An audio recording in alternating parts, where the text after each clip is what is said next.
Boa noite, meus irmãos, que a graça do Senhor seja com todos, amém. Vamos abrir as nossas Bíblias na Epístola de Paulo aos Efésios, capítulo de número 3. Efésios 3.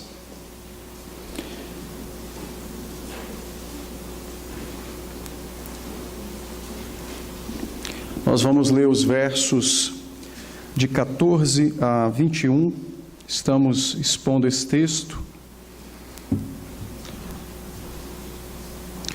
Efésios, capítulo 3, os versículos de 14 a 21.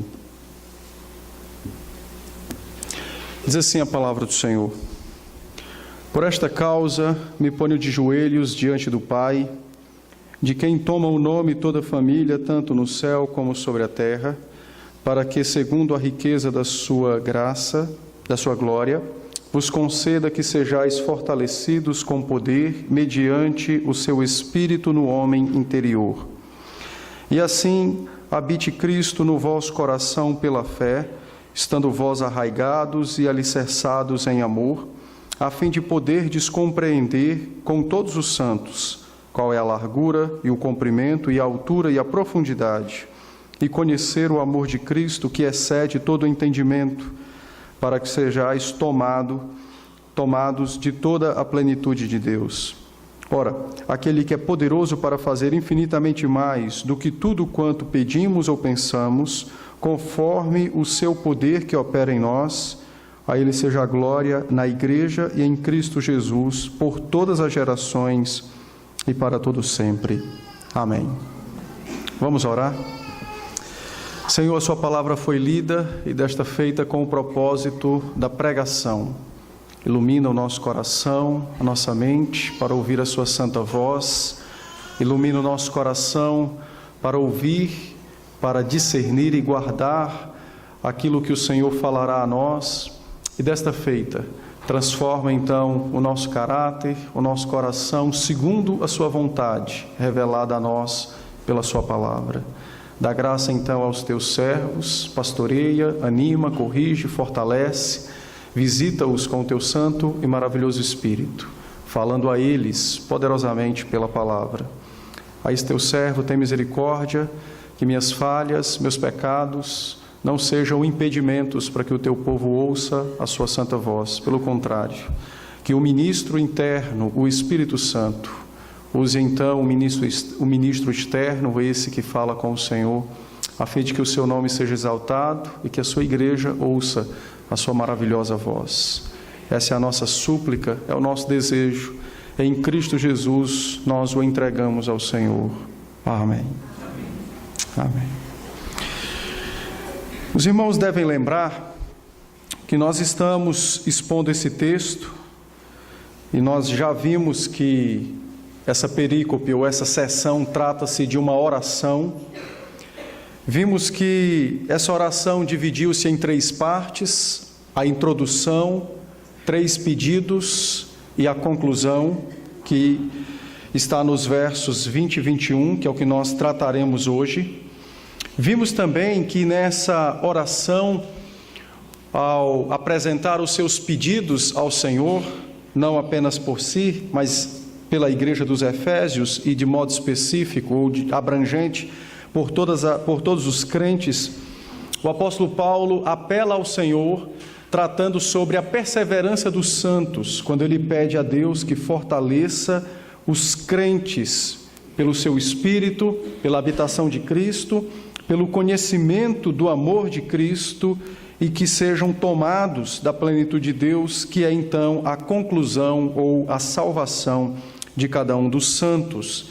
Então nós vimos esses pedidos, vimos como eles se aplicam às nossas vidas, vimos por meio dessa oração que os crentes são incentivados a buscar o Senhor e a reconhecerem suas fragilidades na fé e a pedirem ao Senhor com fé a permanência, a perseverança no exercício cristão, na vida cristã.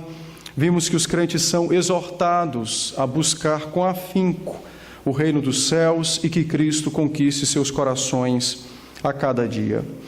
Pois bem, chegamos então aos versos 20 e 21, é a conclusão dessa oração. Paulo conclui a sua oração com uma doxologia, ou seja, um convite para louvarmos a Deus. Doxologia é a glorificação de Deus, é atribuir a Ele glória, é bendizê-lo por aquilo que Ele é.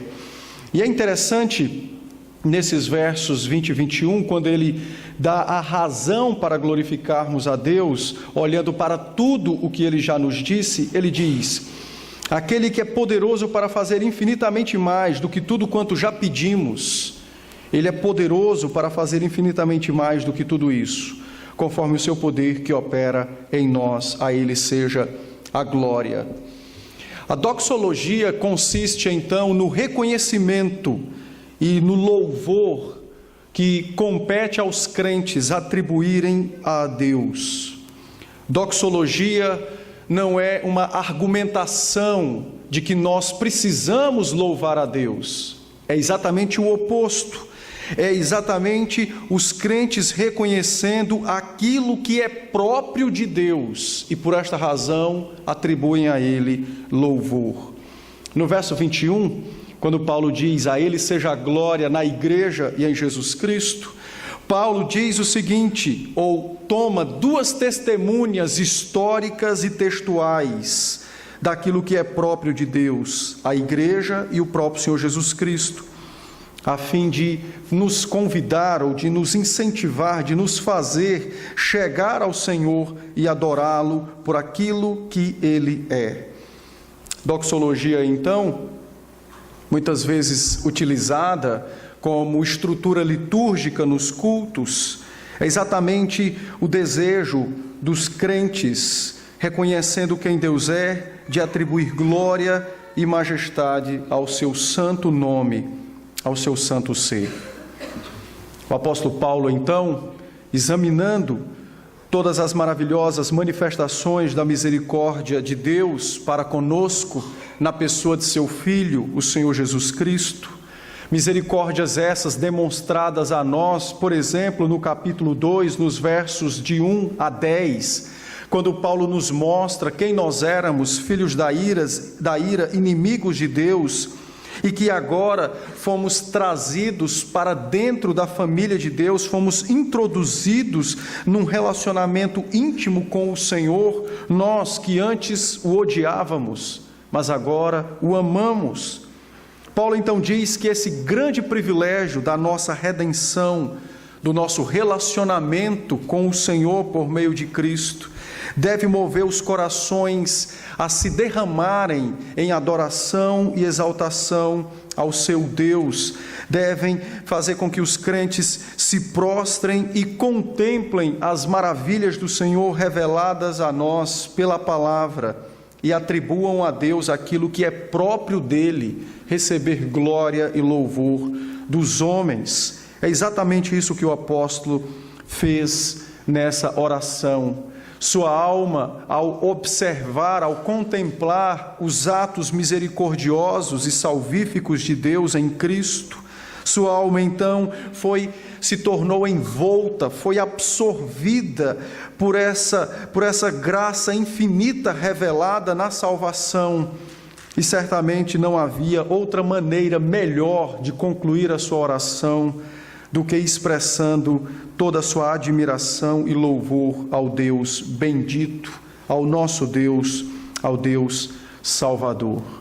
Então, quando nós lemos as doxologias nas Escrituras, ou quando nós cantamos ao final do culto algum hino que na sua estrutura é uma doxologia, nós estamos simplesmente dizendo ao Senhor que reconhecemos e louvamos quem Ele é, por quem Ele é, reconhecemos aquilo que é próprio dEle, e não havia e não há outra atitude nossa a não ser essa de o adorar por contemplar quem é o seu ser.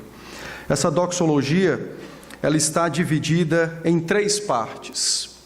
Na primeira parte, o apóstolo Paulo então nos dá a grande razão para nos prostrarmos em adoração diante de Deus. É o verso 20, parte A.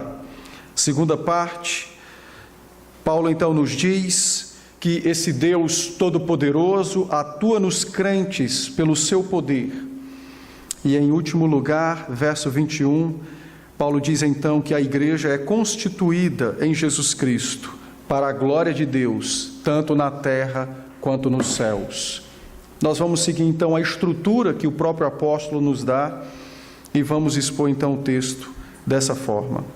Em primeiro lugar, Paulo diz que nós devemos adorar a Deus, glorificá-lo, tributar a Ele todo tipo de adjetivo, toda majestade, todo louvor, porque Deus é o Deus Todo-Poderoso. Quando ele diz aquele que é poderoso para fazer.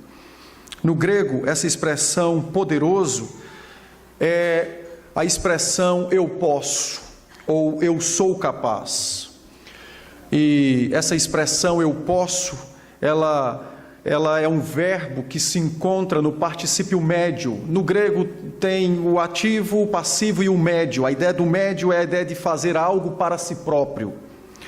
Quando Paulo então diz que Deus é o Todo-Poderoso e usa essa terminologia eu sou capaz ou eu posso, dentro desse particípio médio, a ideia de Paulo é que os crentes compreendam que Deus é poderoso por si mesmo e para si mesmo. O seu poder emana de si mesmo e o poder de Deus é usado para satisfazer ao próprio Deus. Isso é uma verdade gloriosíssima da palavra, da qual nós precisamos meditar. Deus então nos diz que devemos adorá-lo, segundo as palavras do apóstolo Paulo, certamente trazidas pelo Espírito, e ele então nos dá a razão é quem ele é. Ele é o Deus Todo-Poderoso. Muito bem, ele é o Deus Todo-Poderoso, mas de onde vem a fonte do seu poder? A fonte vem dele mesmo, e esse poder serve a ele mesmo. Deus então é o Todo-Poderoso, e por esta razão nós devemos nos prostrar em adoração e glorificar o seu santo e excelso nome. Nós estamos tratando sobre a doutrina da onipotência de Deus. Deus é onipotente, possui todo o poder, e o seu poder serve a ele mesmo. É interessante porque às vezes quando nós tratamos sobre a doutrina da onipotência, nós queremos usar o poder de Deus contra o próprio Deus a nosso favor. Quantas vezes nós pensamos, por que Deus não pode fazer isso, ou por que Deus não fez tal coisa, se Ele tem poder? Quando nós pensamos, por exemplo, sobre a obra da nossa salvação, Deus não tem poder de nos converter num estalar de dedos? Lógico que tem poder para isso. Por que então que Ele não quis assim? Porque Ele não pode? Pelo contrário, é porque Ele pode que Ele escolheu a obra da pregação. A escolha de Deus reflete o seu poder, a sua soberania, e a escolha de Deus reflete que o poder de Deus emana dele mesmo e serve a ele mesmo. Muitas vezes nós queremos nos utilizar dessa verdade para nos beneficiar ou para questionar obras divinas. O Lucas estava me perguntando agora há pouco, por que Deus decretou a queda? A razão é simples. Ele decretou a queda para manifestar o seu Filho Jesus Cristo. Deus tinha outras maneiras de manifestar a Cristo? Certamente que sim. Por que não fez? Porque não podia? Não, pelo contrário. Porque podia, Ele escolheu a forma que escolheu. E a razão é essa, e simples, para a glória do seu ser e para o seu próprio ser. Nós precisamos olhar a doutrina da onipotência e não querer questionar por que Deus escolheu isso para aquilo ou o inverso. Mas temos que entender que essa doutrina reflete uma característica exclusiva de um ser absoluto, que é o nosso Criador. Devemos entender que essa doutrina reflete exatamente o ser de Deus e um ser que nós não temos como nos achegar a Ele enquanto Ele não se revelar a nós. De fato, Deus é onipotente, o seu poder emana de si mesmo e se dirige para Ele mesmo, ou tem o propósito de servir a Ele mesmo. É por esta razão que quando Satanás tentou o Senhor Jesus, dizendo: a teu respeito está escrito que os anjos te servirão. E é verdade, se Cristo tivesse pulado do alto daquele prédio, os anjos teriam vindo e teriam socorrido ele, nada lhe aconteceria. Isso é verdade, mas a grande questão que Jesus coloca para Satanás é: Deus decretou que eu fizesse isso? Não. Por isso, o nome de tal ação significa tentar a Deus. É quando nós queremos usar o poder de Deus contra o próprio Deus para nosso próprio benefício, ou segundo a nossa própria invenção e entendimento. O apóstolo, então, olhando toda a majestade da obra da criação, da obra da redenção, olhando o quanto éramos pecadores e o quanto foi feito para sermos redimidos e trazidos para dentro da família de Deus, o apóstolo chega e diz: ora, a única conclusão que nós temos é esta: somente um Deus todo-poderoso poderia fazer isso, e por esta razão compete a nós atribuir a Ele glórias e majestades. E glórias e majestades são atribuídas ao Senhor, não testando o poder dele, pelo contrário, mas confiando nas obras das suas mãos. Por esta razão, então, Paulo diz: adoremos a Deus, o Todo-Poderoso, que pode fazer infinitamente mais. Meus irmãos, em tempos tão relativos como os nossos, em tempos onde existe aos nossos olhos uma guerra para mostrar quem é mais poderoso, os crentes muitas vezes são tomados de incredulidade quanto a esta verdade de que Deus tem todo o poder. Quando nós observamos, hoje eu estava conversando com um diácono sobre a legislação do nosso país, o mecanismo de governo da nossa nação, e logicamente vem a nossa conclusão de que parece algo que não tem jeito, como se fosse algo mais poderoso do que Deus, quando na verdade talvez a situação seja o inverso. É pelo poder de Deus que as coisas estão como estão, a fim de mostrar a malignidade do homem, quando o homem é entregue ao seu próprio coração e ao seu próprio desígnio. É pelo poder de Deus que talvez o Brasil esteja como está, tão corrupto, a fim de expressar ou de revelar aos homens quão mal eles são, quão malignos eles são, quando eles se veem expostos e livres para fazer tudo aquilo que está em seus corações. Não é porque falte poder a Deus para mudar a nação, não é porque falte poder a Deus para remover estados e governos, pelo contrário, a Bíblia nos afirma que é exatamente o inverso.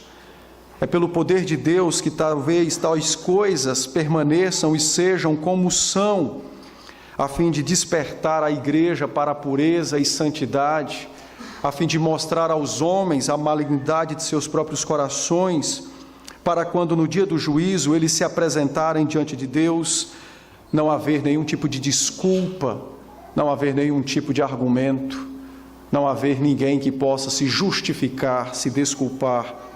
Mas como Paulo disse em Romanos capítulo 1, todos serão indesculpáveis, porque Deus foi expresso, foi revelado na palavra e nas obras da criação, e da mesma maneira aprove a Ele também revelar a malignidade dos homens nas obras que eles fazem. Deus, então, é o Deus Todo-Poderoso, e essa verdade precisa ser amada por nós, essa verdade precisa ser estudada por nós com grande apreço, mas essa verdade também precisa trazer uma aplicação profunda à nossa alma, e é exatamente para isso que Deus quis revelar-se todo-poderoso a nós. Foi exatamente para acalentar os nossos corações em tempos difíceis, diante dos nossos inimigos, Satanás, e do nosso próprio pecado. Foi exatamente para isso que Deus revelou ser o Todo-Poderoso, para visitar as nossas almas com conforto, a fim de podermos confiar plenamente nele e nas obras das suas mãos. Abra sua Bíblia, por favor, No livro do profeta Isaías, capítulo de número 40, o verso de número 12 até o verso de número 14, Isaías 40.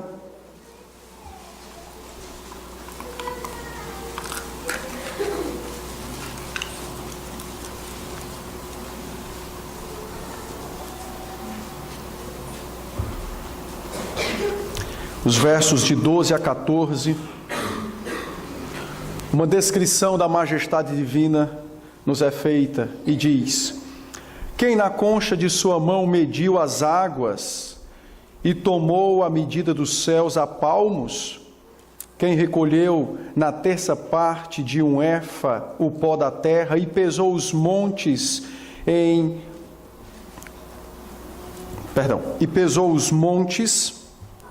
em romana e os outeiros em balança de precisão? Quem guiou o Espírito do Senhor, ou como seu conselheiro o ensinou? Com quem tomou ele conselho para que lhe desse compreensão? Quem o instruiu na vereda do juízo e lhe ensinou sabedoria e lhe mostrou o caminho de entendimento?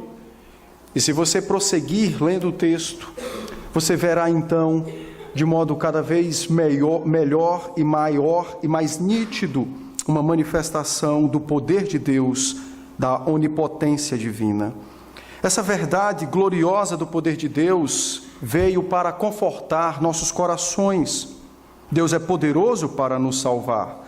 E quando estivermos nos céus, plenamente, face a face com o Senhor Jesus Cristo, nós o louvaremos e reconheceremos nos nossos louvores celestes o poder de Deus, a glória de Deus e a sua majestade.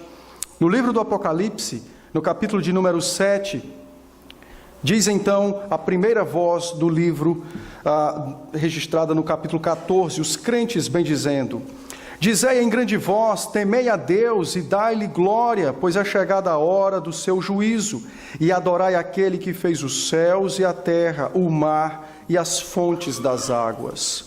No capítulo 19, no verso de número 6, quando fala do júbilo dos santos, então os crentes irão cantar ao Senhor esse cântico já nos céus. Então ouvi como uma voz de numerosa multidão, como de muitas águas e como de fortes trovões, dizendo: aleluia, pois reina o Senhor nosso Deus, o Todo-Poderoso. A verdade da onipotência divina conforta e consola o coração dos crentes e conforta-os quanto aos perigos, aos desafios, às lutas que enfrentam na face da terra, mas principalmente conforta-os, fazendo-os entender que Deus é poderoso para salvá-los. E por isso, quando estivermos nos céus, mesmo que primeira terra e primeiros céus já tenham passados, os crentes ainda assim irão tributar glórias a Deus, olhando para o seu poder manifesto na obra da criação, pois foi por esta verdade, ou por meio desta verdade, que os crentes caminharam nesta terra rumo a esses céus e creram e crendo que Deus era poderoso para os salvar. Por isso, então, nós temos motivos para bendizer o nosso Deus, ainda que haja tempos difíceis como os nossos. E esse é um deles. O nosso Deus é o Todo-Poderoso. E o seu poder tem como fonte o seu próprio ser, e o propósito do seu poder é a sua própria glória, é a glória do Senhor. Em segundo lugar, Paulo nos diz que esse poder opera nos crentes, é a parte final do verso 20, quando ele diz que esse poder é tamanho que é infinitamente poderoso para fazer mais do que tudo quanto pedimos ou pensamos, conforme o seu poder que opera em nós. Paulo nos diz que Deus não quis manifestar ser o Todo-Poderoso para exibir-se. Não aprove a Deus exibir o seu poder como se houvesse necessidade de tal coisa. A ideia, então, de manifestar que Ele é o Todo-Poderoso é exatamente a ideia de trazer segurança ao coração dos crentes, fazendo com que esse poder atue dentro desses crentes e assim os crentes possam orar, crendo, como já foi feito nos versos anteriores, e suplicar a Deus que os mantenha firmes e perseverantes na fé. Ou seja, a ideia do apóstolo é que Deus revelou ser o Todo-Poderoso a fim de trazer ao coração dos crentes a firme confiança de que Deus pode preservá-los na caminhada cristã, de que Deus pode preservá-los para a salvação. Por isso ele então diz, ele é o Todo-Poderoso, que faz coisas além do que pedimos ou pensamos, mas isso não está distante de nós, não é extraterra, pelo contrário, é nos próprios crentes, é nos santos. Na terra, o poder de Deus, segundo o apóstolo Paulo, reside nos santos. E quando Paulo então diz que Deus é infinitamente poderoso para fazer muito mais do que o que pedimos ou pensamos, a ideia do apóstolo é de revelar a infinita graça e misericórdia que atuam em favor dos crentes e para o bem dos crentes. De fato, Deus é todo-poderoso, mas para que esse poder foi revelado? Com que propósito Deus revelou todo esse poder? O apóstolo então diz que todo esse poder foi revelado para o nosso próprio bem, foi revelado para assegurar aos crentes a sua salvação, foi revelado para mostrar aos crentes que o Pai, que é o seu Criador, que é o seu Salvador, é poderoso para cuidar deles, assim como um pai terreno é visto como poderoso pelos seus filhos quando são pequenos. Em Filipenses, capítulo de número 4, verso de número 19, o apóstolo então diz, confortando os filipenses, e ele estava na prisão, ele então diz àqueles irmãos o seguinte, Filipenses 4, 19, e o meu Deus, segundo a sua riqueza em glória, há de suprir em Cristo Jesus cada uma das vossas necessidades. A ideia de Paulo em Filipenses 4,19 é mostrada a nós em Efésios 3:20, o final do verso 20, dizendo que Deus é infinitamente poderoso para socorrer os crentes, quaisquer que sejam as suas necessidades, sejam elas espirituais ou materiais, mas Ele é infinitamente poderoso para socorrer os crentes, os seus santos, em toda e qualquer necessidade que eles passem.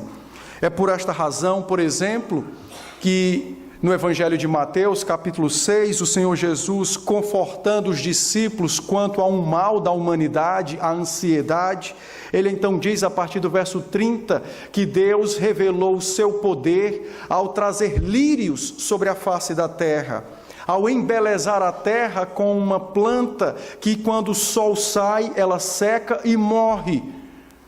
Deus está então lançando o seu poder ao léu. Jesus disse não, é para mostrar aos crentes que eles valem muito mais do que os lírios. É para mostrar aos crentes que Deus há de suprir suas necessidades, sejam elas quais forem.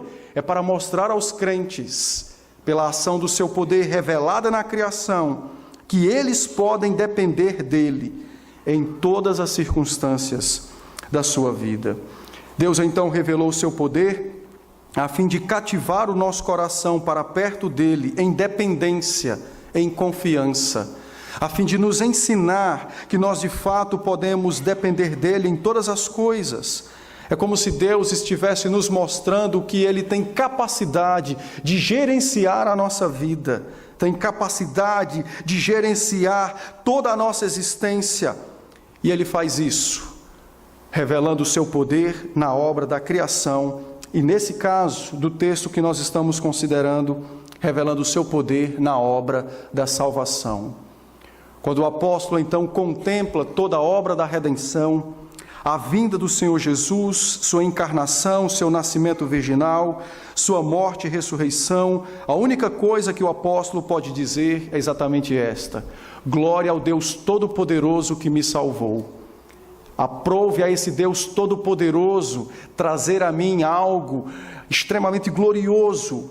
Qual? A manifestação do seu poder não longe de mim, mas dentro de mim, a fim de me mostrar que eu posso depender e viver completamente debaixo dos seus cuidados. O apóstolo então diz que nós devemos adorar a Deus, glorificar a Deus, por entendermos que Deus é poderoso para socorrer-nos, para cuidar de nós, para amparar cada um de nós. E nós devemos fazer isso, indo a Ele em oração, apresentando nossos pedidos, nossas súplicas, nossas queixas, mostrando a Ele então aquilo que há dentro de nós, e com fé e confiança, revelando a Ele o que nós possuímos de dificuldades, de fraquezas, de lutas e assim por diante. Por essa razão, o apóstolo diz: o seu poder opera em nós. Nós não devemos nos envergonhar das nossas fraquezas. Nós não devemos nos amedrontar em expor nossas fragilidades ao Senhor. Primeiro, porque Ele as conhece muito bem. E em segundo lugar, porque nós não expomos nossas fraquezas ou fragilidades a um impotente. Pelo contrário, nós expomos nossas fragilidades e fraquezas a alguém que é todo-poderoso para socorrer-nos em cada uma delas.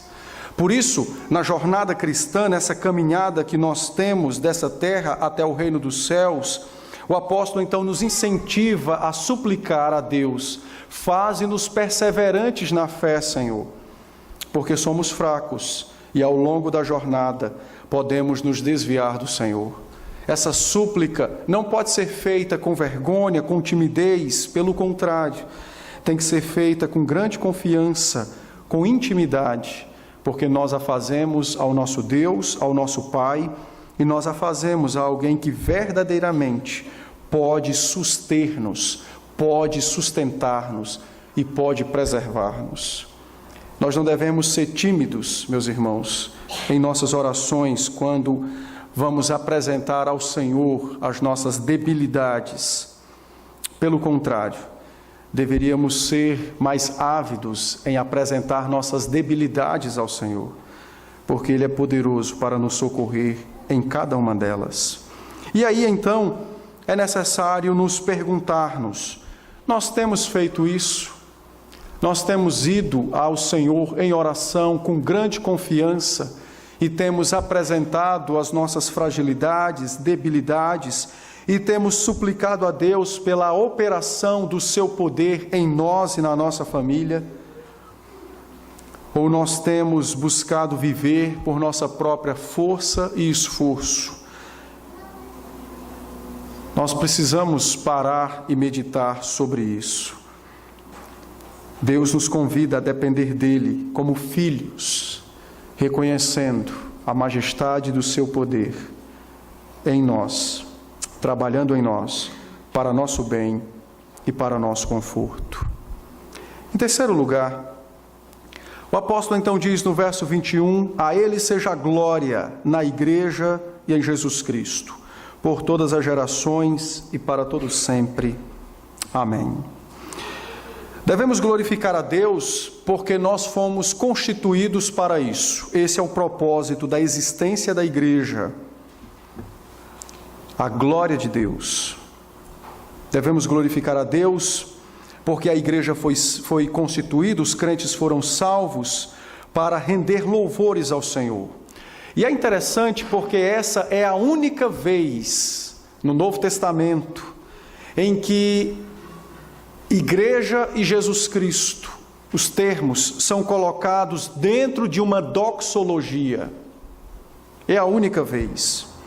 E quando Paulo faz isso, a ideia é de dizer aos crentes o seguinte: o propósito ou o fim da nossa redenção é a glória de Deus. Mas o que é a glória de Deus? Talvez alguém pergunte. Paulo nos responde: a glória de Deus é exatamente a indissolúvel união entre os crentes e Jesus Cristo, tanto na terra quanto nos céus. Por isso, então, ele diz: a Ele seja a glória, na igreja e em Jesus Cristo, por todas as gerações e para todos sempre. O fim, o propósito da nossa redenção, O propósito da nossa salvação não é nos livrar do inferno. Isso é uma bênção, o livramento do inferno, mas não é o principal. O principal propósito da nossa redenção é a glória de Deus. Como isso acontece? Através da indissolúvel união entre os crentes e Jesus Cristo, tanto nesta terra quanto no porvir. O apóstolo, então, quando diz que devemos glorificar a Deus na igreja em Jesus Cristo, perceba que ele se refere em primeiro lugar à igreja e depois ao Senhor Jesus Cristo. Ele se refere em primeiro lugar ao corpo e depois ao seu cabeça. Ou seja, é como se ele individualizasse os membros, a igreja, e depois juntasse todos esses membros em um único ser. Quem? Jesus Cristo. Então a ideia do apóstolo Paulo, quando ele diz a igreja e Jesus Cristo, é a ideia de olhar o todo, um único ser, um único ente, no singular, no qual a glória de Deus é manifestada, ou nesse único ente, Deus é glorificado. Thompson afirmou dizendo que a honra de Cristo está nas mãos da igreja e por meio da igreja Deus é adorado. E de fato isso é uma verdade. Na terra a glória de Deus foi revelada à igreja em Jesus Cristo. E nos céus, a glória de Deus será revelada em Jesus Cristo para a igreja. E desta feita, a noiva viverá eternamente com o seu noivo, conforme Apocalipse 22, 17. A ideia de Paulo, então, quando ele finaliza a doxologia e diz que Deus deve ser glorificado na igreja e em Jesus Cristo, é mostrar que a glória de Deus ou a glorificação de Deus não acontece por obras dos homens, mas acontece exatamente pela união de pecadores a Deus por meio de Jesus Cristo. E agora sim, esses pecadores unidos a Deus por Jesus Cristo promovem glórias a Deus, porque amam e vivem com o seu Filho. Agora sim, esses pecadores podem dar a Deus algo, e o que eles dão é tão somente isto: alegria, expressam alegria por estarem unidos a Jesus Cristo, e fazem isso atribuindo louvores ao Deus bendito e todo-poderoso. A igreja, então, em Jesus Cristo, constituída por Deus em Jesus Cristo, para a glória do próprio Deus. A igreja, meus irmãos, é a esfera da presença e do governo de Deus. De modo muito interessante, o último cântico que cantamos, ele fala sobre isso, de querermos ser um templo, uma casa, para que o Espírito habite. De fato, nós já somos, e o nosso desejo é progredirmos, como nós vimos anteriormente, nessa habitação de Cristo em nós, conquistando o nosso coração a cada dia e a cada momento. Mas quando o apóstolo diz, glórias sejam dadas a Deus na igreja e em Jesus Cristo, o apóstolo então diz que é exatamente ela, a igreja, que para muitos é cheia de defeitos, de deformidades, mas é nela, na igreja, na reunião dos santos, no ajuntamento dos salvos, que Deus faz com que a sua presença seja vista, sentida, como nós vimos hoje pela manhã. É nela, na igreja, que Deus manifesta o seu poder, a sua autoridade e o seu governo. E é exatamente nela, na igreja, que a glória de Deus é vista na terra, por meio dos homens, tanto dos salvos como dos perdidos. É na igreja que Deus revela a sua glória, salvando pecadores, redimindo pecadores e transformando homens maus em homens santos. De fato, Deus é glorificado na igreja por meio do ajuntamento dos santos, e isso não irá ou não se resume apenas a esta terra, mas nos céus também continuará. E lá, de modo mais completo e perfeito, lá nós de fato contemplaremos a glória de Deus revelada em Cristo para nós. Teremos condições de poder bendizer o nosso Deus de um modo mais específico e completo. Paulo então diz: glorifiquem a Deus, vós, os crentes, em Cristo Jesus, na igreja e em Cristo Jesus. A ideia de mencionar Cristo também é um lembrete para nós, assim como para os efésios, de que nada pode ser feito independente ou à parte de Cristo. Hoje pela manhã o pastor Milton tratou sobre isso. Nós podemos cantar, nós podemos oferecer coisas, nós podemos até crer em Deus, mas não crendo em Cristo, isso é condenação. Há um acréscimo de julgamento, há uma manifestação de impiedade, de pecado. Muitas vezes nós cristãos, por nos acostumarmos com os trâmites da vida cristã, queremos fazer muitas vezes coisas para Deus, para a glória de Deus, não dependendo de Cristo. Certamente, os crentes mais experientes, com 10, 20 anos de fé cristã, correm o risco, assim como aqueles que acabam de iniciar, de muitas vezes quererem orar e apresentar bonitas palavras ao Senhor, sem o entendimento de que bonitas palavras não chegam aos céus, mas sim chegarão aos céus as orações daqueles que a fazem em dependência e confiança do Senhor Jesus Cristo. Da mesma maneira que muitos de nós, com 20, 30 anos de fé cristã, podemos vir à igreja por mera formalidade, ritualidade. Estamos habituados, não nos sentimos bem em outro lugar. De fato, é bom nos sentirmos bem na casa de Deus, mas quando o nosso culto é exatamente por isso, porque nós não temos um outro lugar para ir, não nos sentimos bem em um outro lugar, esse culto é falho e não é recebido pelo Senhor. Mas quando nós nos dirigimos à casa do Senhor, porque queremos adorar a Deus em Jesus Cristo, o culto então é recebido. Deus o recebe como oferta agradável e visita o coração deste santo por meio da palavra, do seu Espírito. Paulo lembrou aos crentes de Éfeso dizendo: a glória seja dada a Deus na igreja em Jesus Cristo. Nada pode ser feito à parte de Cristo. Nenhuma oração, nenhuma leitura das Escrituras, nenhum cântico, nada pode ser feito ou ofertado ao Senhor à parte de Jesus Cristo. Porque o que for feito fora de Cristo é uma abominação. Deus não recebe, pelo contrário, há uma rejeição daquilo que é feito.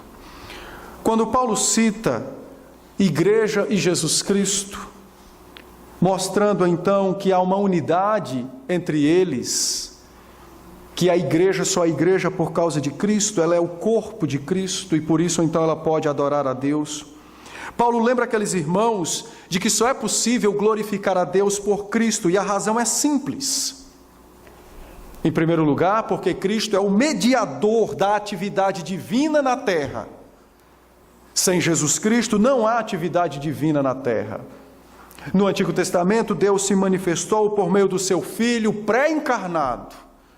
Seus anjos, as suas teofanias, as manifestações na sarça e etc. Em todas elas, se você ler o Antigo Testamento, você verá que em todas elas você tem atributos dados ao Senhor, ainda que a palavra apareça como um anjo.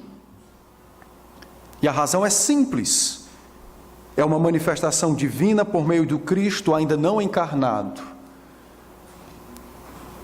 Deus revela-se então à sua igreja em todas as épocas por meio do seu Filho. E aprove-o a ele chegar um tempo em que essa revelação seria por meio do seu Filho encarnado, que agora está nos céus e intercede por nós. Então Jesus Cristo é o mediador da atividade de Deus na terra, da manifestação divina entre os homens. Da mesma maneira, Jesus Cristo também é o mediador da resposta humana a Deus. Ele é o mediador do nosso louvor a Deus, Ele é o mediador do nosso canto, Ele é o mediador da nossa adoração, Ele é o mediador da nossa glória junto a Deus, porque sem Ele tudo que nós fizermos não passará de trapos de imundícia, mas por meio de Jesus Cristo, dos seus méritos, do seu poder, então estas coisas são aperfeiçoadas e transformadas, e elas agora estarão prontas ou estão prontas a chegarem ao trono de Deus e serem recebidas por Ele como oferta agradável. É por esta razão que Paulo lembra aos Efésios: a glória seja a Deus na igreja e em Jesus Cristo, para que nós não caiamos no erro de achar que podemos, pelas nossas próprias forças ou inteligência ou algum tipo de dom ou talento, oferecer algo ao Senhor que lhe agrade. Isso nunca será possível. Tudo o que fizermos tem que ser por meio do Filho. E aí sim, nós então estaremos glorificando a Deus. Dessa maneira nós estaremos então adorando ao Senhor. Eu quero concluir fazendo então duas aplicações. Em primeiro lugar, essa oração não é concluída com essa doxologia sem propósito. O propósito do apóstolo é fazer com que os crentes de Éfeso, assim como os de Poá, entendam suas fraquezas na sua caminhada cristã. Não se contentem com as suas fraquezas na caminhada cristã. Não se acomodem com as suas fraquezas na caminhada cristã. Não se acostumem com as suas fraquezas. Ah, eu sou assim, vou morrer. Não se acostumem, ninguém é Gabriela. Não se acostumem com as suas fraquezas. Nós temos um Deus poderoso que nos ouve, que nos atende. E a nossa súplica é: Senhor, preserva-nos na fé. O meu desejo é estar contigo nos céus. Que Cristo conquiste dia após dia meu coração para o Senhor. Os crentes de Éfeso, como nós de Poá, não podemos, em hipótese alguma, não interessa quantos anos você tenha de fé cristã, não interessa, nós sempre necessitaremos do auxílio divino para nos fazer firmes na caminhada cristã. Então não se acostume com o seu pecado, não se acostume com algum tipo de mau pensamento, comportamento, não se acostume com esse mundo. Mas poderosamente você tem um auxílio nos céus. O seu Deus, que é seu Pai, está disposto e pronto a ouvir você. E Ele não irá te recriminar pelas suas fraquezas, pelo contrário. Pelo seu Espírito Ele fará com que Cristo habite o seu coração. Por isso, meus irmãos, eu vou deixar um dever de casa para vocês. Tenha coragem, escreva num papel quais são as suas debilidades na fé cristã. Ore por elas, medite sobre elas. E daqui a alguns meses, avalie se superou ou se não. Se você tratar o que eu estou dizendo com desdenho, é um mau sinal de que talvez você esteja acostumado com as suas fraquezas. Mas se tratar com seriedade, você correrá para Cristo e apresentará suas fraquezas ao único que é poderoso para lhe tornar forte na caminhada cristã. Em segundo lugar, o apóstolo nos ensinou nessa oração sobre a comunhão dos crentes com Cristo. E na sua doxologia, ao mencionar a igreja, o apóstolo ensinou aos Efésios, como a nós, cremos que seja da vontade de Deus pelo seu Espírito, de que a igreja não é uma opção do cristianismo. Muitas pessoas, muitos crentes têm tratado a igreja como se fosse uma opção dentro da fé cristã. Hoje nós temos um número alarmante de pessoas que se dizem cristãs, mas são desigrejados. E é impossível haver um desigrejado crente. Porque é impossível amar a Cristo e estar longe do corpo dele. A igreja não é uma opção. Não é uma opção. A igreja não é uma invenção dos homens. Alguém não teve a brilhante ideia de reunir um grupo de pessoas e começar a ensiná-las dominicalmente acerca de algum assunto. Não. A igreja, na verdade, é uma instituição divina, ora está na terra, mas a sua permanência é nos céus. É lá que ela irá atribuir toda a honra e toda a glória a Deus, e também é lá que ela verá a glória de Deus na pessoa de Jesus Cristo. É na igreja que Deus é exaltado, e é na igreja que ele também pode ser envergonhado. Quando os crentes expressam mais a sua velha natureza do que o seu novo coração de carne transformado e habitado pelo Espírito de Cristo. A igreja não é uma opção, não pense nisso. Estar em Cristo imediatamente significa dizer estar na igreja. Porque a igreja é a reunião dos santos com Cristo Jesus. Sem a igreja, não há reunião de santos e não há então união de homens com o Senhor Jesus Cristo. A igreja então recebeu essa atribuição magnífica de revelar a glória de Deus na terra pela vida dos crentes, pela existência dos santos. A igreja recebeu então essa atribuição gloriosa de honrar o nome de Deus com vidas santas e piedosas, sendo que são homens pecadores, porém habitados pelo Espírito de Deus. A igreja não é uma opção. A igreja é uma organização divina criada pelo próprio Senhor. Portanto, meus irmãos, querer pertencer à igreja do seu próprio jeito se constitui numa blasfêmia contra Cristo, porque Ele foi quem determinou os moldes em que ela existirá. Querer pertencer à igreja segundo os seus próprios moldes, suas concepções, nada mais é do que individualismo. Tem pessoas que chegam na igreja e querem que a igreja seja do seu jeito. Não, na sua casa você faz do seu jeito. Não, não pode fazer. Porque até na sua casa, se você for crente, tem que ser do jeito de Cristo. Que dirá na igreja do Senhor?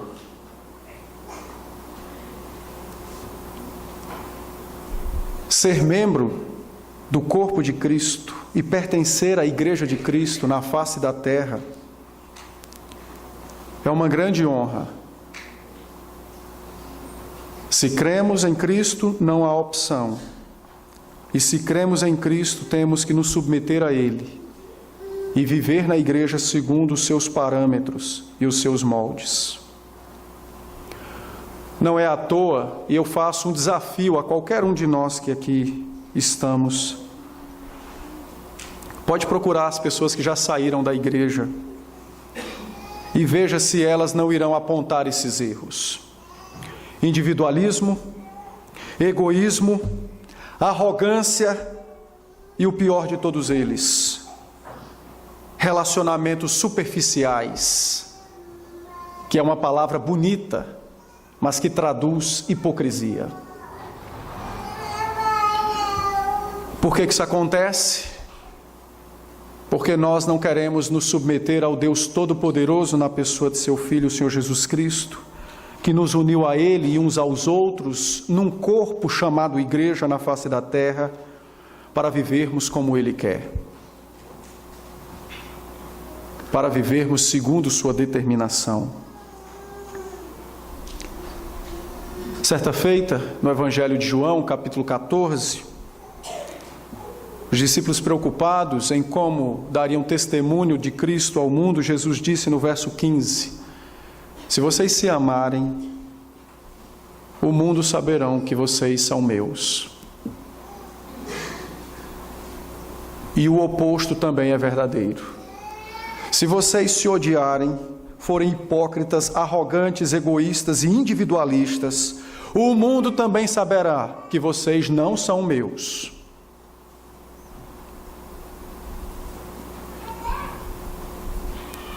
Nós temos que entender, meus irmãos, que nós existimos para a glória de Deus como igreja, e não para a promoção dos dons, talentos, aparência de quem quer que seja. Nós fomos constituídos para sermos unidos a Jesus Cristo, na terra e nos céus,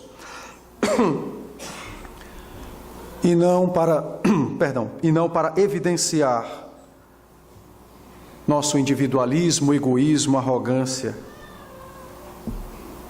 hipocrisia.